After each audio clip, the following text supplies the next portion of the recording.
Hello everyone and welcome to SeedWorld's strategy webinar. Today we'll be looking at the impact of soybean cyst nematode, resistance and management options, and seed applied solutions.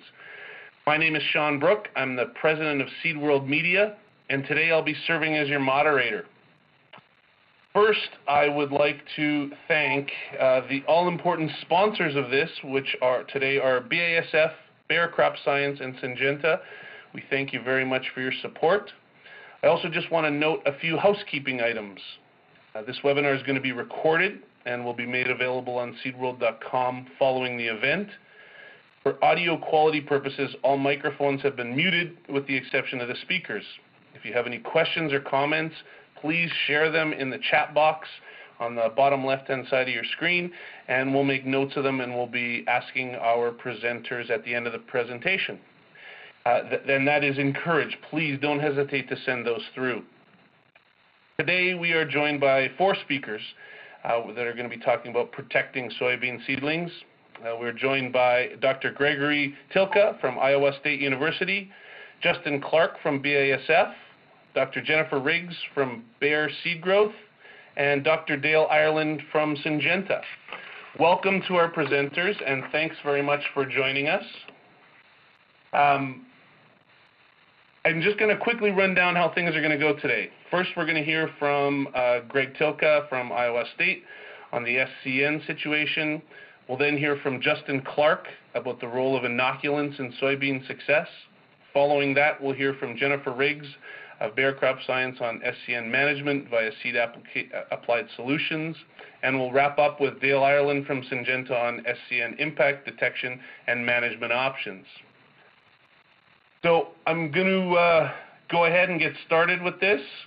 I'll introduce Dr. Gregory Tylka, who joined Iowa State in February 1990 as professor in the Department of Plant Pathology and Microbiology. Dr. Tylka's programs focus on the biology and management of plant parasitic nematodes with a major focus on soybean cyst nematode. So without further ado, I transfer over to you, Greg. All right. Well, thanks, Sean.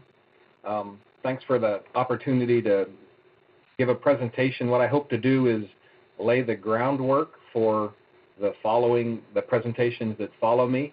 And I'd like to do that by covering or reminding everybody of the basic biology of the soybean cyst nematode, or SCN as we refer to it. It is one of the most difficult plant parasitic nematodes to manage because of its unique biology. So as I walk you through the life cycle, which it should be on the screen, it's not just an academic exercise. I want to underscore why this is so difficult to manage, and also perhaps why seed treatments and other approaches are effective ways to manage this. So like all nematodes, the soybean cyst nematode starts out as eggs. These are tiny objects about 1/250th of an inch long in the soil. And what hatches out of the egg then is the juvenile, that is the infective stage. These worms are about 1/64th of an inch long, and they're colorless in nature. We've stained them in this image here. Then you can see that one of the nematode juveniles has been caught halfway into the root. And that juvenile, once it gets into a root, it's pretty much home free. If it's a susceptible soybean root, it's pretty much home free to develop. And what we see in the bottom center of this slide here is once the nematode juvenile attaches to the vascular tissue, which is a cylinder within the root, in the center of the root, it forms a feeding site around its head, and it then swells as it feeds. If this swollen juvenile you see in the bottom center is going to become a male, this is about as big as it's going to get. And after it reaches this swollen juvenile stage, it will revert back into a worm shape.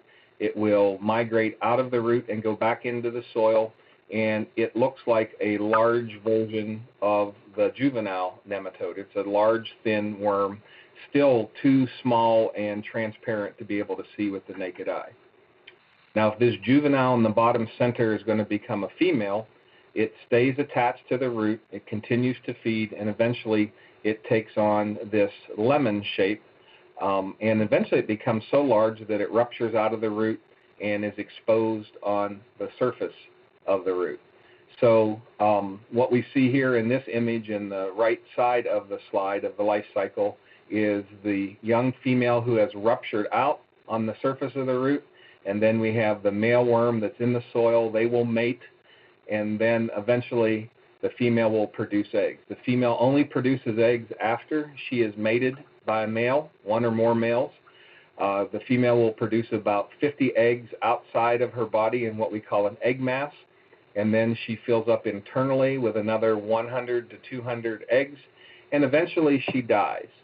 And when the female dies, this white female full of eggs becomes a very tough, brown, leathery structure or shell around the eggs, and we call that structure a cyst. So the name cyst, or the word cyst in the name soybean cyst nematode, is referring to the body, the hardened body of the dead female full of eggs. And then the life cycle continues. Some final points of importance about the biology of the SCN life cycle. This life cycle I just walked you through can occur in as little as 3.5 weeks in the middle of summer when the soil is nice and warm. As a result of that, we can have 3 or 4 generations per year in the growing season, and with 3 to 4 generations and each female producing a couple hundred offspring, numbers can increase very, very quickly. And if all that weren't bad enough, the eggs within the dead female or cyst have been shown and are known to be able to survive a decade or more dormant in the soil in the absence of a host soybean crop.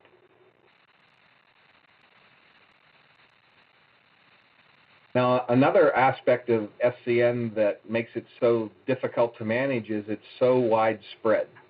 This map here shows the known distribution of SCN through the year 2014, but I'm involved in updating and maintaining this map, and I can tell you only 2 additional counties have been added onto the map from what you see here on the slide.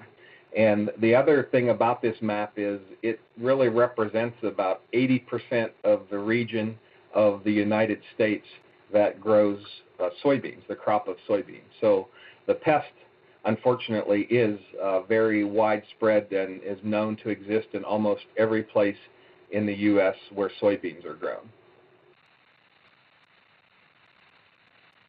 And if all that weren't bad enough, the final aspect of soybean cyst nematode, which is unique and troubling at the same time, is the lack of symptoms.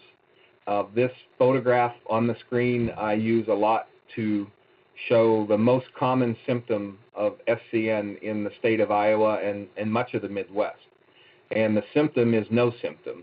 These soybeans are about chest high, they're dark green and uniform in height, but yet if one would look below ground, what we would see would be the white SCN females, which are visible with the naked eye. You would see dozens and dozens of the white females. So this presents a unique problem in that fields that look healthy have a very serious pest. And the only way to scout for soybean cyst nematode accurately is to do one of these 2 things, either to dig roots and look for those white females that I showed in the photograph previous, or to collect soil samples and send them to a lab that can test for soybean cyst nematode. The advantage of the first method listed, digging roots and look for females, is there's no fee associated with it, and you could do it through the growing season. I advise, if soybeans are planted in May, to do this in late June, July, and into August. You don't want to go out too early or too late, because too early would mean that maybe the females have not appeared yet on the roots, and too late, the problem is once you get into September, the new white females are forming on roots that are deep in the soil, and you won't be able to dig them out and see them when you're looking. The advantage of soil sampling is that you can do it any time of the year. The only disadvantage there is that there would be a fee associated with getting that sample processed. Moving on to management of the pest, traditionally, and by traditionally I mean in the decade of the 90s and the 2000s, we had two options to manage soybean cyst nematodes, and they're illustrated here. The first one was to grow non-host crops like corn, and I think we should all thank our lucky stars that corn is a non-host for SCN. And growing just even 1 year of corn can reduce numbers of SCN by up to 50%, but it varies greatly from year to year. And the other troublesome aspect of it is that you get a large decrease in numbers the first year of corn. That decrease is much less the second year of corn if you grew 2 years in a row. And by the third year of corn, if you had switched to continuous corn, really there's not much of a drop after that, because all that's left in the soil are the dormant eggs that are going to survive 5, 6, 7, up to 10 years or more. The other management strategy listed here is a great one, and that is growing cyst-resistant soybeans. And the key there is they're going to produce profitable yields and keep the numbers from increasing, but they're not known typically to drop SCN numbers. It's pretty much keeping the problem in check while allowing farmers to produce profitable yields. The big problem with resistant varieties is the lack of genetic diversity. While there are several different sources of resistance reported in the scientific literature, as you see on the slide here, almost everything available to a farmer in the United States or Canada is going to have genes from a breeding line called PI88788. A couple points about resistance. Each source of resistance listed here is not a single gene. It's 4 or 5 genes that are involved. And so not every variety that lists 88788 resistance may contain all 4 or 5 genes. Some may have 2, some may have 3. And so this point, multiple genes, means that even similar varieties with the same source of resistance can vary in effectiveness. The second point is that resistance is not immune, and that all sources of resistance are going to allow a little bit of reproduction. And then because of that, the final point, because there's a little bit of reproduction occurring, and because so many people have had to use only PI88788, the nematode SCN is becoming resistant to the resistance.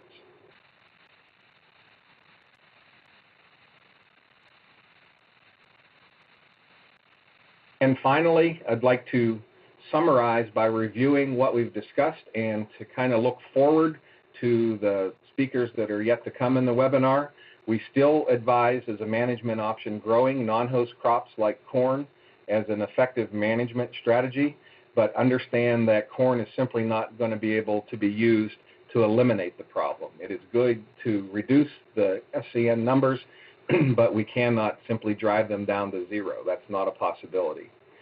Resistance, we still advise farmers to use resistant soybeans, and we recognize that it's slowly, the common type of resistance is slowly losing its effectiveness, and so to address that problem, we advise farmers to try and plant varieties with other sources of resistance, and then the other thing is to use different varieties with the common source of resistance as a way to add genetic diversity to the management program. And the final point is we have a new management option that has become available just within the last 5 to 10 years, and those are the nematode protected seed treatments, and this is a much needed addition to the management lineup that we have here on the slide. And with that, I think I'd like to turn it over to Justin, the next speaker. Thank you very much, Greg. I appreciate that. That was a great setup. I think that was a lot of information that sets up this conversation perfectly well. I just want to remind everyone, if you have any questions, please feel free to type them into the chat box at the bottom left-hand side of your screen, and we'll make sure that Greg has a chance to answer them at the end of the webinar. Next, I would like to move to Justin Clark, who is the Technical Market Specialist for Seed Treatments at BASF. Justin Clark is the Technical Marketing Specialist for crop protection. Pardon me. As a member of the technical marketing team, Justin supports field research efforts and manages technical positioning, training, and product use recommendations for BASF seed treatment and seed enhancement products. So I'm going to turn the screen and the speaking over to you, Justin. Thanks, Sean, and thanks, Greg. For the audience, we're going to change gears just a little bit. We're going to focus on some below-ground aspects of soybeans, but moving forward, we're going to talk a little bit today about seed-applied inoculants, or what we have is called Volt HP plus Integral biological seed treatment for soybeans. And I'm sure a lot of you all are familiar with inoculants, maybe what they are, but if some of you aren't, it's beneficial bacteria, or rhizobia, that we refer to it as, and it forms a symbiotic relationship with specific legume crops. In this instance, we're going to be talking about Brady Rhizobium japonicum and that symbiotic relationship it forms with soybean roots. As you can see there in the first photo, as rhizobia cells, those bacterial cells colonize young root hairs. They create nodules, and there's high concentrations of rhizobia that reproduce and survive in these nodules growing on soybean roots. And this bacteria is capturing atmospheric nitrogen from the air, converting it into a usable plant form, storing it in those nodules for the soybean plant to be able to use throughout the growing season, and to be able to maximize yield and production at the end of the season. And again, as you can see from the second photo, completely different from the cyst Greg was showing earlier.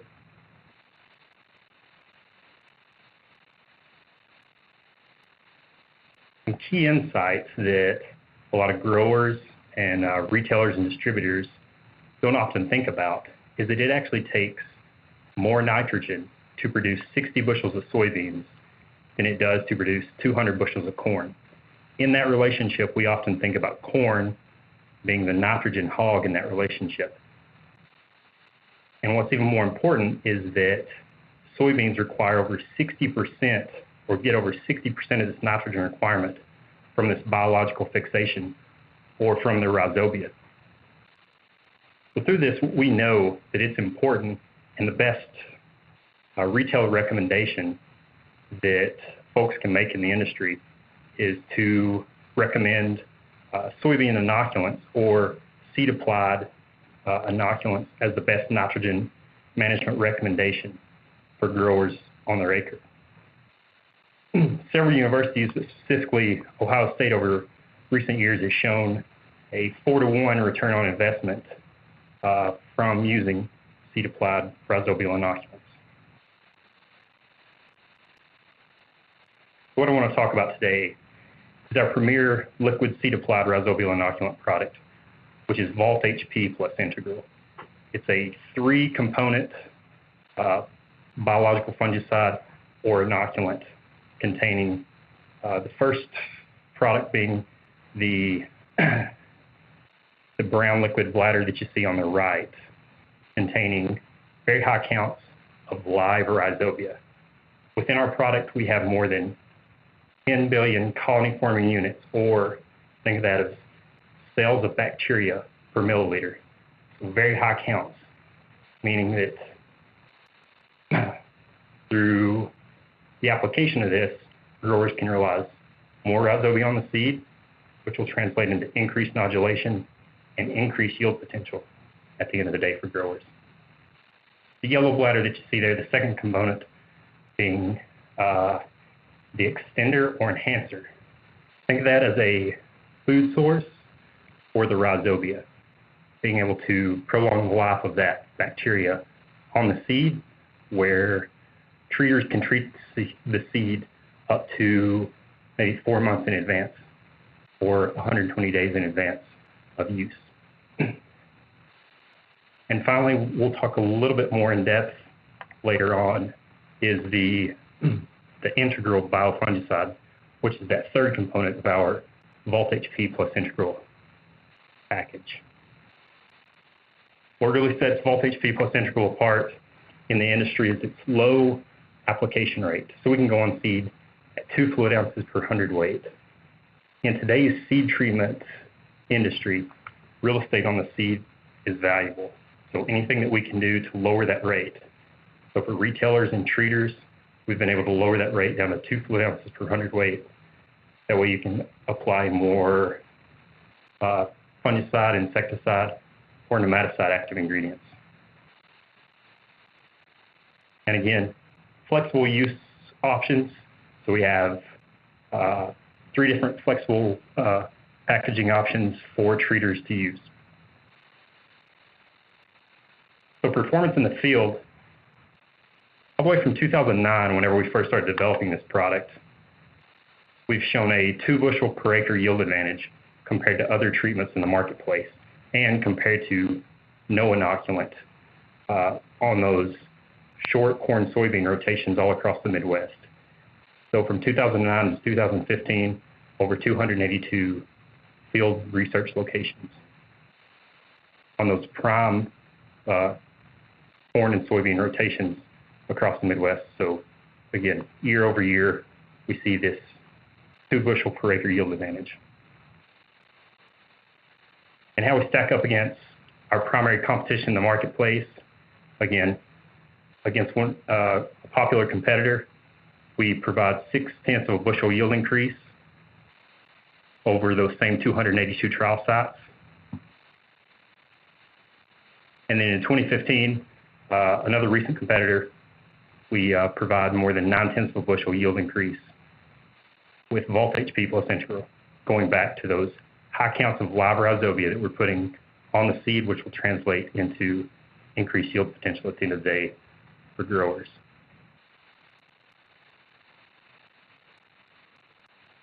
So looking at some results from the field this year, going out with some reps in Arkansas this year, digging up some roots. And as you can imagine, with those high counts of live rhizobia that we're putting on the seed, we get increased root growth, and we also get increased nodulation, of course, and increased above ground biomass. And what this translates to at the end of the day, the above ground biomass will translate into increased blooms, increased pods, and we all know that will translate in increased yield for growers. The third component that a lot of times growers don't think about and don't think about the benefits is that integral biofungicide that we have in our Volt HP plus integral package. So growers are able to realize seedling disease protection and inoculant all in one package. Our integral biofungicide is a Bacillus subtilis biological bacteria, and it's registered to the EPA for the suppression of Rhizoctonia and Fusarium. So think about this, putting it on seed with additional chemical modes of action, additional fungicides. We're able to raise the level of control and suppression of these key seedling diseases. As you can see, what integral does compared to not having integral there in the photo on the left, comparing untreated to integral, the larger roots, larger plant biomass in the presence of disease. How integral works, it's the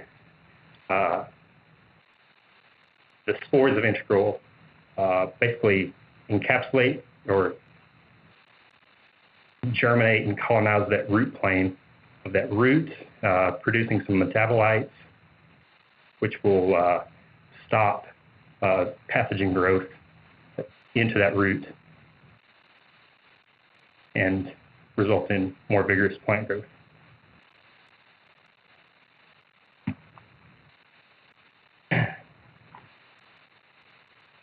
Again, just to summarize, on BASF's portfolio within the industry, we hope that growers look to us for an integrated solution because of our expertise in inoculants, but also things like functional coatings, additional biologicals on seed, insecticides, fungicides, and nematicides as well, and our ability to put all these technologies on seed.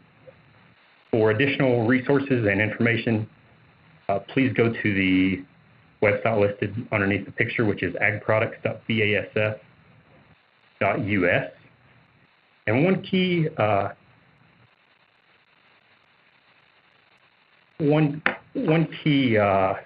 thought that's come up quite a bit in the industry today is the retention of seed treatment actives on seed. And I just want to highlight one of our newest technologies, our flow route functional coatings that are designed to enhance that active ingredient retention.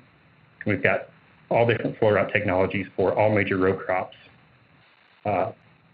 to adhere that active ingredient to the seed, where a grower can realize more of that active ingredient, but also realize that exceptional seed flow through the treater, right out of the treater, into the seed tender. Also, a grower can realize that exceptional seed flow through planting equipment as well. Again, thank you for your time, and take any questions at the end. I'll now turn it over to Jennifer Riggs. Thank you, Justin. That's great. I appreciate that. That's a great presentation. Well done. I just want to quickly remind everyone again that if you have any questions, don't hesitate to include them in the chat at the bottom left-hand corner of your screen. I'm now going to turn things over, as Justin just alluded to, over to Jennifer Riggs, Product Development Manager at Bayer SeedGrowth. Jennifer Riggs holds a PhD in plant pathology and microbiology from Texas A&M, as well as a master's in plant health and a Bachelor of Science in biochemistry. Jennifer, I'm turning the reins over to you. All right. Thank you, Sean. I really appreciate the opportunity and the nice introduction. I'm going to move to our favorite slide that, let's see if we can move to it or not. Here we go. Our favorite slide that our legal group at some of our larger companies make us have. But before we get started, I'll let y'all read through that. I just wanted to let everyone know that I've had an unusual career in that I've actually spent the last 20 years working in seed treatments, which is kind of unique in that most people have had 3 or 4 jobs in that time frame. So I've seen a lot of changes in seed treatments, and I'm excited to see what the future is going to hold. And with that, this slide basically says I may mention some things that may be forward thinking, but as we all know, no one can predict the actual future. My crystal ball is probably as foggy as yours, and the world keeps going around, so I'm only speaking of what I know about today.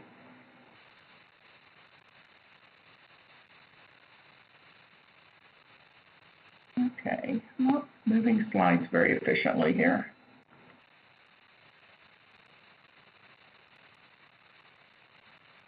John? I think he is just solving it for you right now. Sorry about that. No problem. It wouldn't be technology if it didn't bite us just once, Jennifer. No, it's fine. Hey, if it's going to happen, I probably messed it up, okay? So we'll get it sorted out for us. Here we go. So again, thanks for the opportunity to let me speak today about Bayer's seed treatments to provide protection against nematodes for soybeans. Okay, I'm going to move to the next one, maybe. Here we go. At Bayer, we recognize that innovation is essential to helping farmers throughout the world face the challenges of protecting soybeans, as well as other crops from pests and diseases. In my role in product development, I'm lucky enough to get involved with innovation as it is discovered, and then for those innovations that make it beyond initial phase of testing. I get to participate in its research and development phase and then help bring it to the market. I can't imagine a better job. At Bayer, over $1 billion is spent annually on looking at the newest and the best innovation in trait research, novel seed products, and crop protection products. Bayer is truly committed to bringing an integrated approach to growers, and nematode protection is a key focus area. At Bayer, new traits, including new nematode protection traits, are on the horizon. In addition to trait development, we are researching nematode protection across a wide range of crops and wide spectrum of nematodes through traditional chemistry as well as biological solutions. Today, I'm going to give an overview of 2 seed treatment products from Bayer that bring efficacy against a wide range of nematodes that cause damage to soybeans.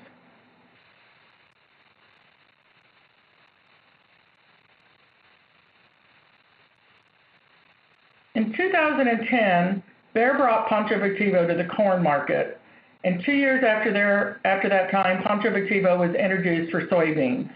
It was the first seed treatment product developed that included what is considered a traditional chemical, Poncho, with a biological product, Vetivo. Poncho provided immediate efficacy against early season foliar insects, as well as protection from other soil-borne insects. Besides Poncho Vetivo's unique composition, Vetivo's bacteria brought a novel approach to nematode protection. Alivo keeps nematodes from finding the root. Without roots, nematodes cannot feed, reproduce, and ultimately will die. As well as the nematode protection, the bacteria in Vetivo produces a plant hormone that causes early season plant growth, which often results in larger roots. Larger roots help plants withstand nematode damage. In 2015, more recently, Alivo was introduced to the soybean industry as its own one-of-a-kind product. Alivo's uniqueness is truly amazing in that as a seed treatment, it provides both fungicide as well as nematicide properties, and Alivo kills nematodes outside and inside the root, as well as Alivo reduces infection of fungi that cause root wounding, which can lead to greater nematode infections. The next slide will explain the modes of action against nematodes in more detail.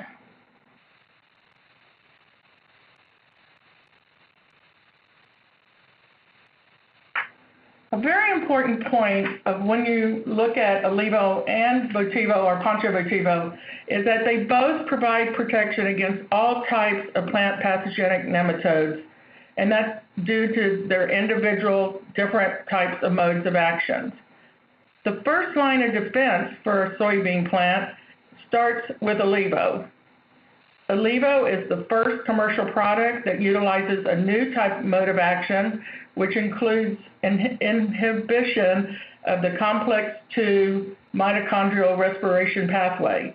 What all that means is that by the use of Alivo, the active ingredient in there actually helps shut down the ability of a nematode's cellular system to produce energy, which are vital for many processes that allow for survival. Alivo moves into the seedling roots and stays in the root as well as it gets tied up in the soil in the organic matter around the planted seed. Thus, protection against nematodes starts quickly following seed germination and continues for at least the time that root is still in the zone where Alivo can be found. Once the root grows away from the Alivo defense zone, Vetivo protection is there to carry on as a second line of defense. The bacteria in Vetivo colonizes the root, especially around the active growing root tips. As the root grows, many compounds are secreted into the environment. These compounds range in makeup and serve multiple functions in the environment. The root exudates provide nutrients that stimulate Vetivo's bacterial growth. So as the bacteria colonizes the root tips, the bacterial cells actually block receptor sites that are used by the nematodes for points of infection. So with Vetivo, you're actually blocking the ability of the nematode to find the root. We've actually called this mode of action a living barrier. So it's not a concrete barrier like we're familiar with, but it's truly a line of bacterial cells that line up on the surface of the root where it is the nematodes are unable to find the root since they don't have eyes and be able to then infect the root. And of course, we don't believe that Poncho Vetivo and Olivo is the sole answer for controlling soybean cyst nematodes or any nematodes for that matter. We believe in an integrated approach to pest control and would never suggest that a grower just use a seed treatment without using a genetic resistance that's available for their particular geography. We believe that Poncho Vetivo and Olivo will partner with the seeds genetics that are out there to provide additional tools to combat nematode damage.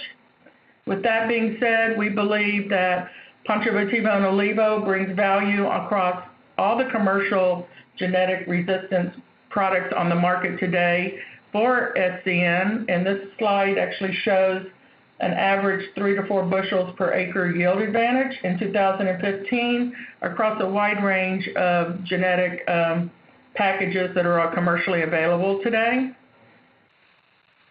We truly believe that when you use Poncho Vetivo and Olivo together, you're bringing two different modes of action along with the mode of action of the genetics resistance to give you the best line of defense to fight soybean cyst nematode that, as Greg showed, is basically in all regions that grow soybeans today. I do not believe one product is going to be able, if soybean cyst resistance couldn't do the job and eradicate soybean cyst nematode, a seed treatment alone cannot do it. But as we work together and provide the growers the best protection possible, at least we know that we're offering the best yield potential a grower can have.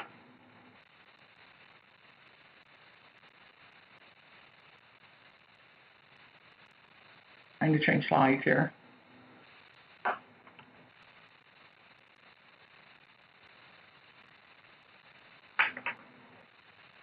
In summary, I'm going to go a little ways to the same story that Justin was telling. I'd like to emphasize the importance of a healthy root system. Poncho Vetivo and Olivo protect soybean roots against the fungus, Fusarium geliforme, that causes damage to soybeans, both above and below ground as sudden death syndrome. It also provides insect protection.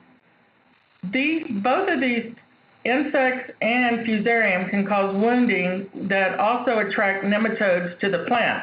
By controlling both Fusarium and insect damage, we are able to reduce the attractiveness of a root to nematodes.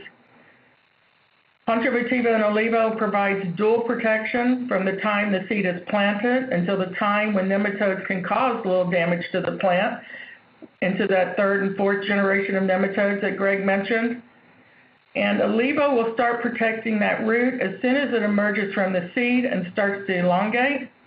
And as the root development progresses and the roots grow away from the seed zone, the Vetivo component protects those new root tips against nematode damage, leaving those vulnerable yet critical young roots healthy to better take in water and nutrients that can result in optimum yield potential.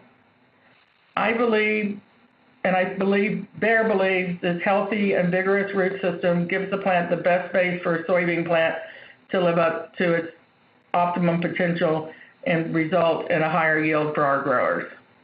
And that's really all I was going to talk about today. So thank you. Great, and thank you very much. And I'm going to pass it on to Dale. Thank you, Jennifer. I appreciate that. That was well done. Again, reminder, any questions for Jennifer or any of the panelists, please don't hesitate to include them in the chat box at the bottom left-hand corner.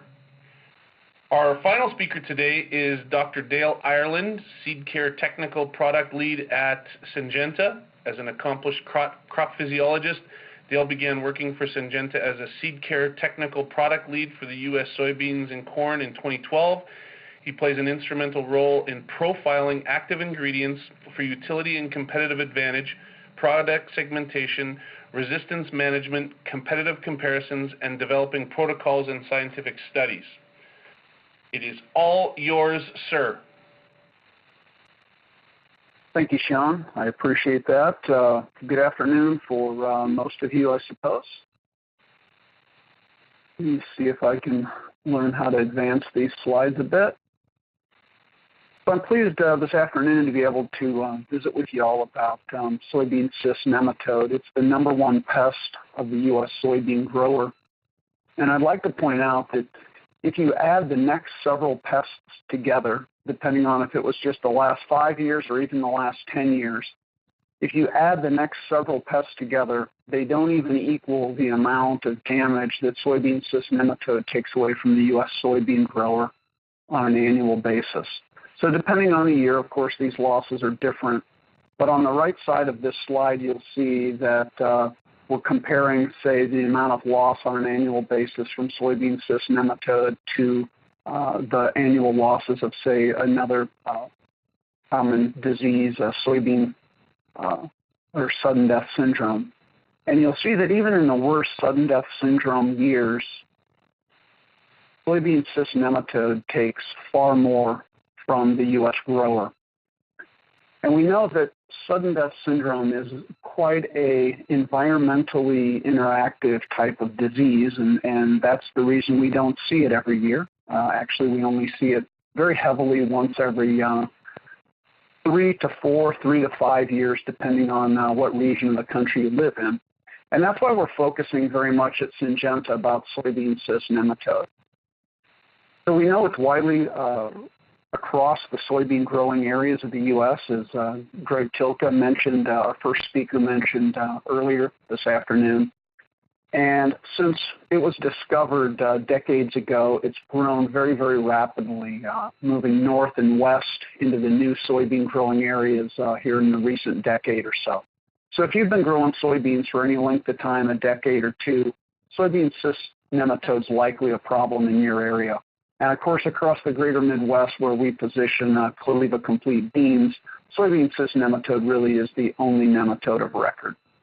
So we know that there's a high amount of damage to the crop by soybean cyst nematode just by reducing root area, reducing the amount of nutrients and moisture that developing root system can take up. And then we know that soybean cyst nematode feeding and the stress that's caused by soybean cyst nematode also increases the damage from other pests, such as sudden death syndrome.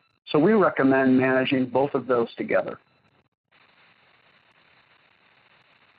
So Clark Complete is a combination of fungicides, insecticide, as well as the nematicide, a relatively new nematicide that we introduced, which is not a colonizing bacteria that takes time to actually create a colony. This is actually a parasite of soybean cyst nematode that's actually available for activity the very day that you plant and the spores come off the seed. So you can see on the left side of this slide, your treated seeds are planted, the spores come off the seed as the germination process is taking place. Of course, the fungicides and insecticide are protecting your developing seed and seedling in addition in that root zone. And then what some people might call a minefield is created with all the different spores of the bacteria, Pasteuria nishizawa. The nematicide within this product actually creates a protective area around that root. And when at the top there, step 4, the spores are attaching to juvenile nematodes as they begin to be attracted to that developing root. And depending on the number of spores that actually attach to that nematode, we have evidence that actually you can reduce the number of juveniles that enter the root. Depending on the number of spores that actually attach, it can reduce mobility of the juveniles and actually reduce the number that actually even enter the root. Once they do, if they are infected by Pasteuria nishizawa and they do enter the root, the infection of the nematode occurs, and the sporogenesis or the multiplication inside that parasitized nematode begins. And instead of soybean cyst nematode eggs being produced inside that female body, as Greg was discussing, actually additional spores are created within that body during that sporogenesis process. And then as that nematode then dies and a cyst is a result of the female going through a full life cycle, that female is not full of soybean cyst nematodes. It's full of additional Pasteuria nishizawa spores. And this is how we're able to offer a unique mode of action that offers season-long protection, which is really truly a differentiator in the marketplace today, where most seed treatments are only actually protecting for the first 3 to 4 weeks. 4 would be extensive. Actually, it'd be more like 3 weeks. And that's the unique thing about Clareva is that its nematicide, the Clareva PN portion, actually does have season-long activity. So just quickly, Clareva Complete Beans has 5 active ingredients, 1 nematicide that I've already talked about, 1 insecticide, Cruiser, the country's most popular branded seed-applied insecticide, as well as 3 fungicides, including our relatively new SDHI fungicide, Sedaxane or Vibrance. And this is the big difference between our product and others, is that we have a premix or a combination of products that's being marketed. We'll have a premix here in 2 years, but the actual product, Clareva Complete, does offer a full comprehensive package. And you can see here in the lower right corner, across the last year, 52 locations. In 2015, we offered a 5% increase on on-farm growers.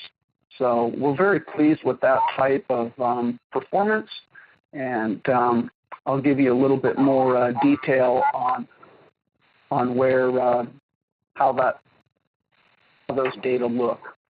So here's a piano chart there on the left side of this slide that shows nearly an 80% win record with Clareva compared to a fungicide insecticide check, with a 2.7 bushel advantage across those 52 locations across the Midwest this past year.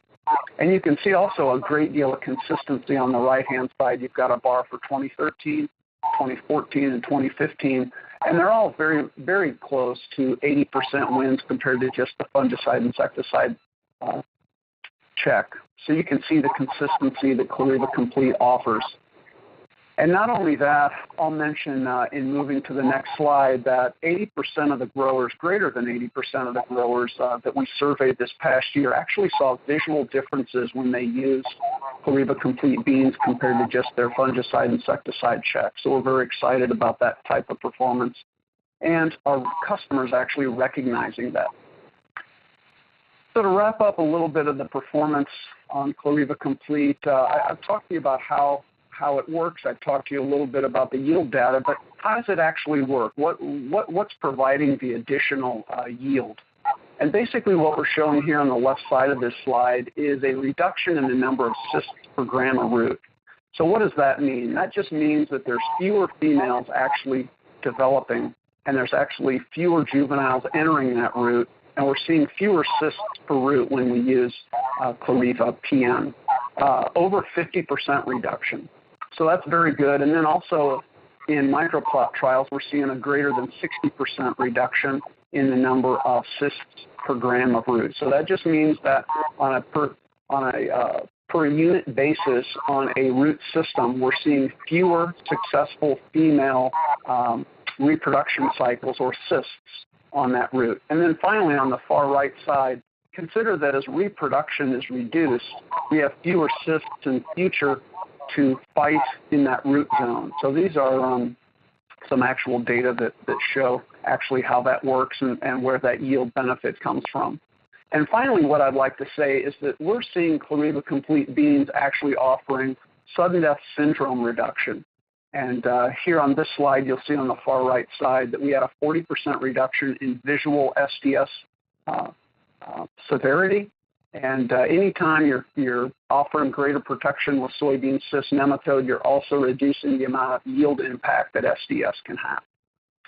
So in summary, what I'd like to do is just summarize this, that SCN is the biggest pest for the U.S. soybean growers. When you use FCN management tools that help you manage these populations, this is very important. I mean, Syngenta does recommend that you use rotation to non-host crops. You're using soybean cyst nematode resistant genetics. You're also managing alternative hosts, such as some winter weeds that can be hosts of soybean cyst nematode, as well as using seed-applied nematicides to help manage. So again, I would agree with other previous speakers that we want to use all the tools in your toolbox You don't want to go to the golf course with just 1 or 2 clubs. You want to bring a whole bag of clubs and use every one for your best round. So Clareva Complete does offer a very attractive return on investment through yield increase, through reduced sudden death syndrome damage, as well as the unique season-long soybean cyst nematode management. And if you do have additional SDS concerns, you can always add Murtec 340F fungicide on top of your Clareva Complete beans for an even more comprehensive package. So I want to thank you for your time this afternoon. I want to thank you for your business.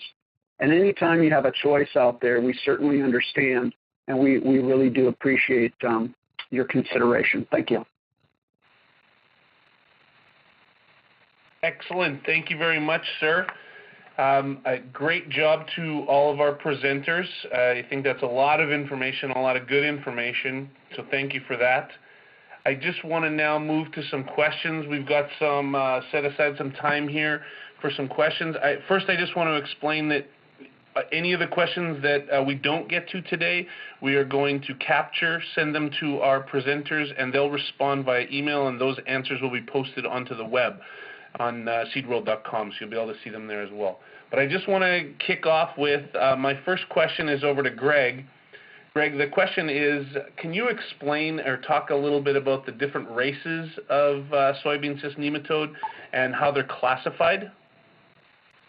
Sure thing, Sean. The race system was developed and published in 1970, and that's about 16 years after soybean cyst nematode was first found in the U.S., and so it was time enough that soybean breeders developed resistant soybean varieties. So once those resistant soybean varieties started to be grown, people such as our audience today and scientists discovered there were some SCN populations that could reproduce on the resistant varieties, and we needed a way to kind of describe that or test for that, and that was the race system. So it's a race test is a simple greenhouse test. It takes a month, and you plant the different sources of resistance that I spoke of earlier into soil infested with your nematode of interest, and then after 30 days you count the number of females and you get a feel for how well that SCN population is able to reproduce on the different sources of resistance. Now, there was a few weaknesses in the race system that was originally published in 1970, so we updated that and published a new version of the test that is now called the HG type test, capital H, capital G, which are the scientific initials of soybean cyst nematode, Heterodera glycines, and that was published in 2002, but it's very much the same test. We now have 7 different sources of resistance. We still grow them in the greenhouse for 30 days and expose them to the nematode that you are interested in testing, and then we get a measure of how well the nematode is able to reproduce on those different sources of resistance. Perfect. Thank you, sir. Our next question is over to Justin. Justin, the question is about best management practices as it relates to our battle against SCN. Can you talk a little bit about that for me? Yeah, well, just from our standpoint, again, I didn't want anybody to take away that Volt HP plus Integral was it all labeled for the control or suppression of SCN or any nematode. But just as a general root health, I think it's always important for growers to consider the use of a seed-applied soybean inoculant to ensure they have the most rhizobia there available for those roots to nodulate, to be as healthy as possible, to be able to get through any potential infection that may be out there. And again, that's a way that Integral within that Volt HP plus Integral package can help by providing a more vigorous, robust, healthy root system by combating some of those common soil-borne seedling diseases like Rhizoctonia and Fusarium. Jennifer or Dale, is there anything else that you'd like to add on to this best management practices question? Okay. I'd be happy to. I'd be happy to talk about that just briefly. As as Greg pointed out, rotating with non-host crops is critical in any soybean cyst management system. We definitely support the idea of using multiple different tools to manage SCN. Certainly, rotating different sources of SCN resistance would be another option. We'd like to think there'd be additional sources available, but PI 88788's really been the only thing. To the largest extent, there's been a little peaking available out there, but to the degree you're able to rotate those, that's great. And then managing, Purdue University has a very nice publication on managing alternative hosts. Something as common as henbit is a very, very good off-season or in-season alternative host to soybean cyst nematode. So making sure that you've got all that under control, and then also using the seed-applied nematicide is critical also. So. Okay, great, thank you. Jennifer, the question that I'll put out to you is, we talked about soybean cyst nematode, but the question is there other soybean threats that retailers and producers should be keeping an eye on, vigilant in preparing for or protecting against? No, certainly. So soybean cyst nematode is certainly the most well-known in the Midwest. There's been the resistance work out there and a lot of work done around that. But I think we have to remember that root knot nematode and reniform nematode that are more commonly found in the southern part of the United States all also have detrimental effects on soybean plants. And there's soybeans not only grown in the Midwest today, but grown all over the South. And if you ever drove through the South, you think it's just an extension of the Midwest with the corn and soybeans. So root knot and reniform nematodes. But then again, I think the important thing to remember is that there are several species of nematodes, as Greg likes to say, that feed on corn. And that's from root lesion nematode to the stings and needles out in the Midwest that are native to those areas, and all those can be detrimental to soybeans as well. So while soybean cyst nematode seems to certainly get the most attention, and it probably should with the losses that can be contributed to it, I think we have to be aware that there's other nematodes out there, and that's why I believe that as we look at best management practices, having a product that can bring both resistance to a broader spectrum of nematodes as well as a seed-applied product that's more broad spectrum is certainly an advantage for the growers. Excellent, okay. And then this question, if you could just briefly, each of you, Justin, Jennifer, and Dale, talk about a little bit about the shelf life of some of the solutions that you've talked about. Can we just speak a little bit to shelf life? Yeah, so I can start with that. I mean, Pontrovotivo has a 2+ year shelf life, as well as Olivo. They're just standard seed treatment products that can be stored in the traditional sense that other seed treatment products. So there's no issues whatsoever from the storage conditions of Pontrovotivo or Olivo. Justin? Yeah, so a rhizobial inoculant being completely different than the other SCN or nematode solutions that have been talked about today. Rhizobial inoculant, being a gram-negative bacteria, is very susceptible to environmental extremes, direct sunlight, freezing, things like that. So the package of Vault HP, one thing we do is we produce a fresh product every year because we know that live bacteria is susceptible to a lot of those environmental extremes. We bring that product back and produce new fresh product for the following year. But with most common seed-applied fungicides, insecticides, or nematicides, the rhizobial component of Vault HP can survive 120 days plus on seed. The integral component being a different type of bacteria, a gram-positive bacteria, so it's actually more robust and very stable and has at least a 2-year shelf life, much like any other crop protection product or seed treatment active ingredient. Great. Dale? So Chlorella PN has no problem during a normal conditioning period from the fall 1 year through planting the next. After it's been applied to the seed, that's no problem at all.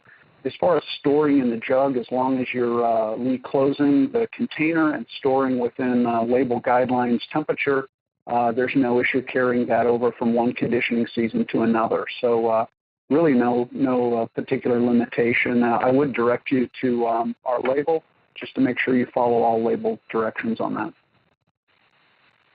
Okay, perfect. And I think I'm going to give our last word to Greg. Just wondering if you could talk a little bit about the potential of new traits, resistant traits being developed for soybeans, and is there challenges, I'm sure there is, in to soybean breeding traits versus other crops? Well, I guess I can't speak too knowledgeable about other crops because I tend to live and breathe soybeans almost exclusively, but I think the industry knows we need a diversity of new resistance traits, and there are a lot of good people working very hard towards that. The other thing that keeps me optimistic about this all is that, as we've just heard, there are many seed treatment products available, and there's more coming down the pipeline. So while it's a little gloomy in that soybean cyst is very damaging and the main source of resistance is starting to erode, the industry is well aware of that and is putting a lot of resources both on the plant resistance side and the seed treatment side, because I think everybody that spoke today and everybody in those industries wants American farmers to continue to grow soybeans as well as corn and cotton and the other crops that are so important to our economy. Excellent. Thank you very much to our panelists today. We do have other questions certainly that have been asked, and as I said before, we will get those over to our speakers. They will share their answers, and those will get posted up onto seedworld.com. I hope that everyone has found this information valuable. I certainly know I have. So a huge thank you to the four of you speakers, and also a very big thank you to our sponsors. This stuff doesn't happen without the support of BASF, Bayer, and Syngenta, so I thank them very much for their support. I also want to quickly thank my team working with me here to help make this a successful, informative event. Thank you to Jill Holasi, our Director of Digital Strategy, Lynn Roy, our Marketing Manager, and the famous Caleb McDonald, our Senior Web Designer. So thank you very much. Presentation, you'll be able to see the recording on seedworld.com. Thank you to everyone, and have a great day.